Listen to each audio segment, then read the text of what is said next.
Assalamualaikum warahmatullahi wabarakatuh. Perkenalkan, nama saya Tosa Anggara dengan NIM 21042219 dari jurusan Ilmu Administrasi Negara Fakultas Ilmu Sosial Universitas Negeri Padang. Adapun tujuan saya dari pembuatan video kali ini yaitu untuk memenuhi tugas mata kuliah Sistem Hukum Indonesia. Adapun materi yang akan saya sampaikan nanti, yang pertama itu mengenai hubungan hukum, yang kedua kewenangan berhak, yang ketiga cakap hukum. Yang pertama yaitu hubungan hukum. Hukum adalah hubungan antara subjek hukum dengan subjek hukum lainnya atau hubungan subjek hukum dengan objek hukumnya yang diatur oleh aturan hukum sehingga menimbulkan akibat hukum. Misalnya subjek hukum dengan subjek hukum dalam hubungan jual beli. Subjek hukum dengan objek hukum yaitu ketika seseorang memiliki hak milik atas tanah. Hukum mengatur hubungan antara orang yang satu dengan orang yang lain sebagai subjek hukum dan antara orang dengan badan hukum dalam masyarakat atau antara masyarakat yang satu dengan masyarakat yang lain. Jadi hubungan hukum terdiri atas ikatan-ikatan antara individu dengan individu dan antara individu dengan masyarakat. Selanjutnya yaitu hubungan hukum berdasarkan jenisnya. Menurut Hasabuddin AF80, hubungan hukum dibedakan menjadi 4 jenis hubungan hukum. Yang pertama, hubungan hukum sederajat. Misalnya hubungan hukum antara suami istri.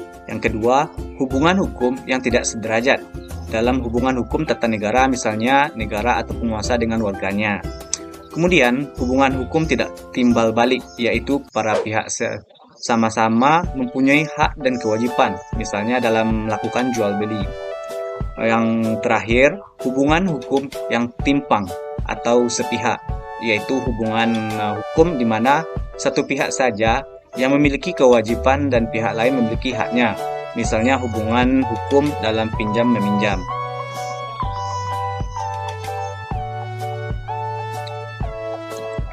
Nah, materi selanjutnya yaitu mengenai kewenangan berhak.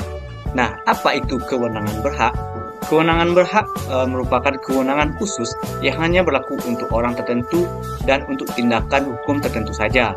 Kewenangan bertindak diberikan dengan mengikat akan tindakan untuk mana diberikan kewenangan bertindak sehingga tidak ada ketentuan umum tentang kewenangan bertindak.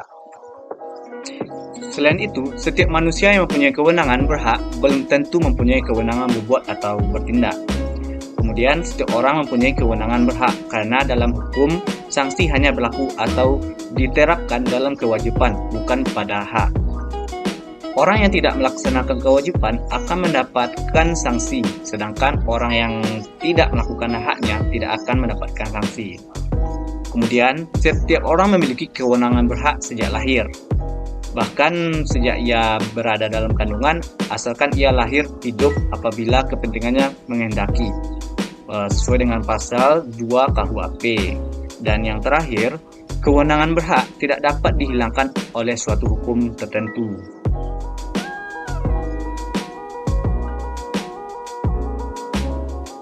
Berdasarkan jenisnya, jadi kewenangan berhak ini terbagi menjadi 2, yaitu hak perdata dan hak publik. Yaitu apa itu hak publik dan hak perdata? Nah, hak publik adalah hak yang diberikan oleh negara dan dapat hilang jika negara menghendaki. Sebagai contohnya, hak memilih dan dipilih seperti dalam pemilu. Kemudian, apa itu hak perdata? Jadi hak perdata adalah hak azazi yang melekat di dalam diri setiap manusia yang diberikan oleh Tuhan yang Maha Esa, yang bisa disebut juga dengan hak kodrati. Sebagai contohnya, hak untuk hidup, hak untuk memiliki, hak untuk kawin, hak untuk beranak, hak atas nama, kemudian hak atas tempat tinggal.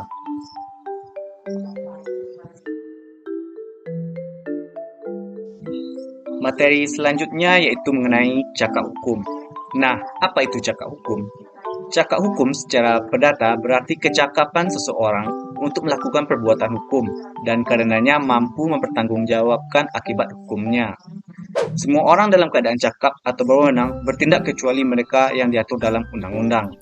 Kemudian orang-orang yang tergolong dalam cakap hukum ini yaitu Yang pertama, seseorang yang sudah dewasa atau berumur 21 tahun ke atas.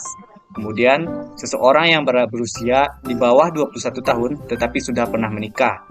Dan selanjutnya, seseorang yang tidak menjalani hukum. Dan yang terakhir, berjiwa sehat dan berakal sehat. Nah, selanjutnya ada juga yang disebut dengan orang yang tidak cakap hukum. Nah, sesuai dengan pasal 1330 KUHP, memberikan penjabaran siapa saja mereka yang oleh hukum telah dinyatakan tidak cakap untuk melakukan sendiri perbuatan hukum.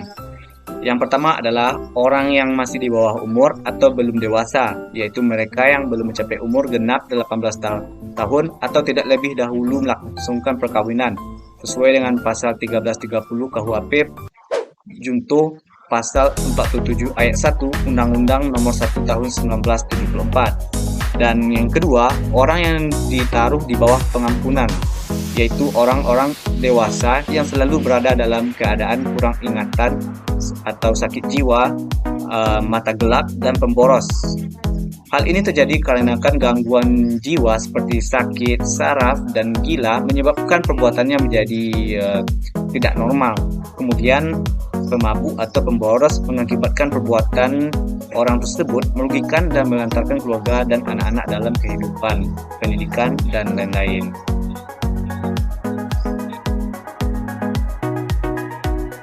Nah, sekian pemaparan materi yang dapat saya sampaikan.